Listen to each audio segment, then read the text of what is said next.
Hi! In front of me is VIVO S17 and today I would like to show you how you can add emergency contacts on this device.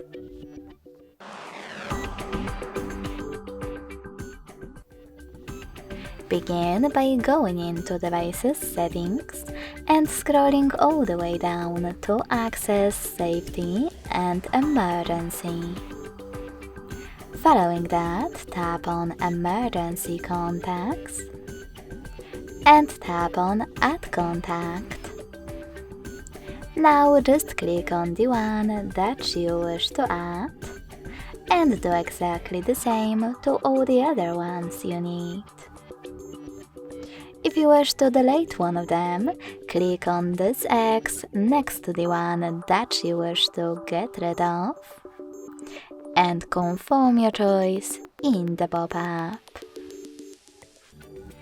Thanks so much for watching. If you enjoyed this video, smash that like button, comment and subscribe. Bye!